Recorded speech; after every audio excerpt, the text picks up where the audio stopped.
Timeline, 5000 ans d'histoire, Richard Fremder. Dans l'épisode précédent, nous avons assisté, impuissants, à l'effondrement de la monarchie memphite vers 2400 avant notre ère.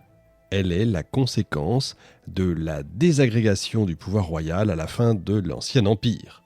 Les gouverneurs des anciens centres politiques et administratifs pharaoniques s'émancipent et se proclament grands chefs de leur ville.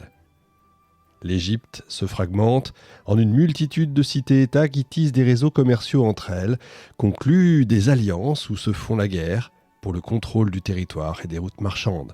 De ces constellations de cités-États, deux villes majeures se démarquent et s'affrontent pour le contrôle de l'ensemble du pays, Thèbes et Héracléopolis.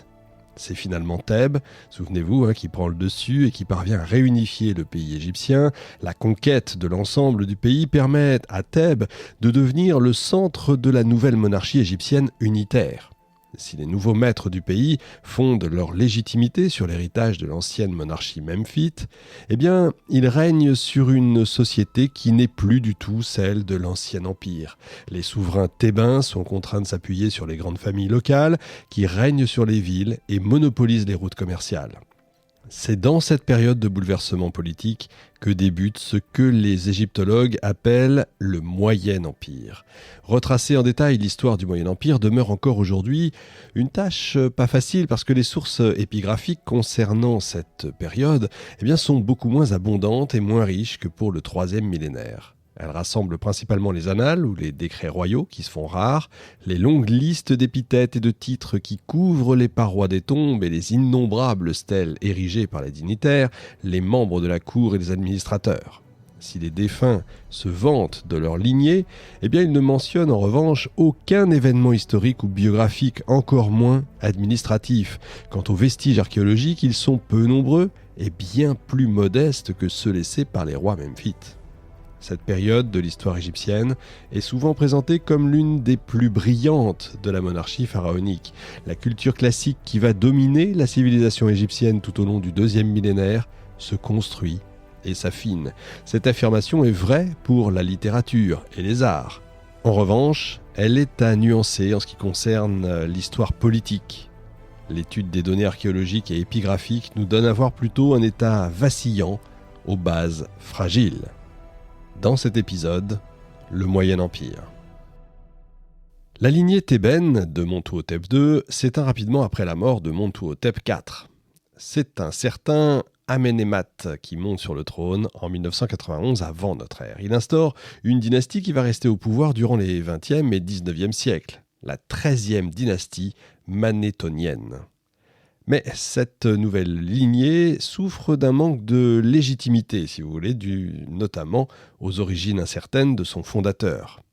Pour faire oublier cette faiblesse et pour justifier sa prise de pouvoir, Amenemhat commande à ses scribes une composition littéraire intitulée « La prophétie de Néferti ». Ce texte rapporte la pseudo-prophétie d'un magicien qui aurait prédit au grand pharaon Snéfrou que bien après son règne, le royaume égyptien sombrerait dans le chaos où le monde serait mis sans dessus-dessous. Mais un roi plein de valeur se lèvera alors pour restaurer l'ordre et la paix. Cet homme providentiel se nommerait Aménie et serait originaire de Néken, c'est Héracléopolis, au sud de Thèbes, né d'une mère nubienne. Vous doutez bien comment ne pas reconnaître en ce dénommé Aménie le pharaon Amenemhat lui-même. Ce texte rédigé du vivant du roi pour pallier l'absence justement d'ancêtres prestigieux est censé donner une légitimité à Amenemhat puisqu'il est présenté comme étant un oracle rendu sous le règne de Snéfrou, l'un des plus illustres souverains de la 4e dynastie, celui qui a fait bâtir la première pyramide pointue. Mais ce recours à la fiction historique, on va dire, trahit une extrême précarité de la position d'Amenemhat Ier parce qu'il ne peut se prévaloir d'aucun ascendant qui permettrait de justifier justement sa prise de pouvoir.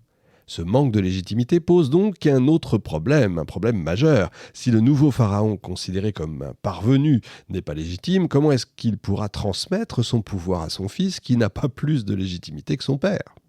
Pour résoudre cette épineuse question, Amenemhat Ier associe donc son fils, Sésostris, au trône de son vivant.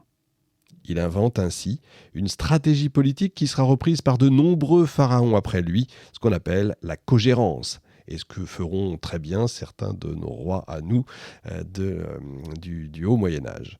Le futur Sésostris Ier règne ainsi quelques mois aux côtés de son père, bénéficiant de son appui politique durant ses débuts à la tête du royaume. Malgré cette stratégie, le manque, encore une fois, de légitimité et les périls qui en découlent ne se limitent pas au début de la dynastie. Il demeure un souci permanent pour les pharaons du XXe siècle avant notre ère.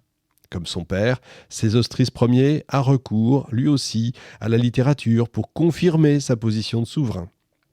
Dans un traité politique intitulé « L'enseignement d'Amenémat », il prétend que son père défunt lui est apparu en songe et lui a prodigué une multitude de conseils pour être un parfait souverain. Il conforte ainsi son pouvoir en affirmant avoir bénéficié du soutien posthume de son père tout en présentant le règne du défunt roi sous un jour que vous imaginez bien entendu favorable. Tous les efforts déployés par Amenémat Ier pour s'affirmer en tant que souverain légitime semblent donc n'avoir pas été suffisants parce qu'il est mort assassiné à la suite d'un complot qui s'est tramé au sein même du palais. C'est encore la littérature qui nous en donne la preuve. L'histoire la plus célèbre de cette époque est le fameux conte de Sinoué. Un haut dignitaire n'ose pas dénoncer un projet d'assassinat visant le roi, il s'enfuit au Levant, épouse la fille d'un chef local. Devenu le roi d'un micro-État, il obtient de Sésostris Ier l'autorisation de revenir au pays. Il aurait été impensable de mettre en scène un complot amenant à l'assassinat d'Amenémat Ier si ce n'avait pas été pure fiction. Malgré une légitimité sans cesse remise en cause et la fin brutale du fondateur de la nouvelle dynastie, il faut quand même souligner la remarquable longévité de la lignée d'Amenémat Ier puisqu'elle s'écoule sur près de 2 siècles. Alors, il est probable qu'elle repose sur un accord passé entre les pharaons et les membres d'une sorte d'oligarchie qui dispose de moyens nécessaires pour renverser le roi si celui-ci ne répond pas à leurs attentes. Mais en l'absence de sources écrites, c'est quand même difficile de préciser quel jeu politique s'est joué durant ces 2 siècles.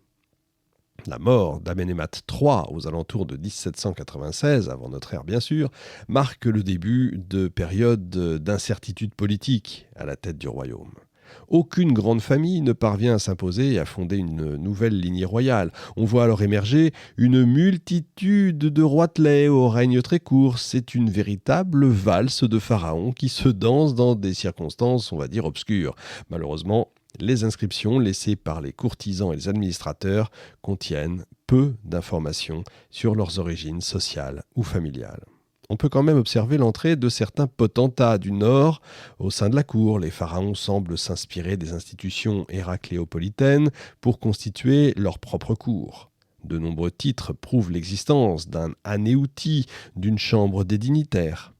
Or, cette institution politique apparaît à Héracléopolis durant la première période intermédiaire. Il s'agit d'un organisme où se mêlent courtisans et administrateurs de haut rang. Ces membres font partie de l'essentiel de la cour des nouveaux pharaons, régie par une étiquette rigoureuse qui accorde une importance considérable à l'éloquence. La nouvelle administration pharaonique valorise aussi les interventions en public. Elle privilégie les dignitaires qui se montrent pondérés dans la parole et dans les actes, qui savent garder le silence et prennent la parole uniquement lorsqu'ils y sont invités par l'un de leurs supérieurs. Par cette attitude pondérée, respectueuse, ils ont de grandes chances d'attirer l'attention de la hiérarchie, voire même du roi lui-même. Mais ça ne fait pas tout. Un bon courtisan doit également montrer sa piété envers les dieux, manifester un constant désir de servir son roi et son pays. Zélé et plein de componction, voilà donc le courtisan parfait. Il est primordial pour le pharaon de faire tout son possible pour contrôler les potentats locaux qui sont bien plus puissants et riches que lui. La magnificence de leurs tombeaux prouve qu'ils disposent de ressources considérables. Contrairement d'ailleurs aux chefs provinciaux de l'Ancien Empire, ils n'ont pas besoin de quémander, objets précieux et revenus supplémentaires accordés par la monarchie. C'est donc pas par l'espoir de récompenses et de richesses qu'il faut les amadouer. Le pharaon n'est pas tout à fait impuissant face à ces potentats. Il dispose quand même d'un atout majeur, ce qu'on appelle le cap, un terme égyptien assez difficile à traduire en français qui désigne la partie privée du palais où sont éduqués les enfants du roi et les fils de notables. J'ai déjà eu l'occasion d'en parler. Puisque le roi ne peut pas impressionner les chefs de province, il faut essayer de le faire lorsqu'ils sont enfants.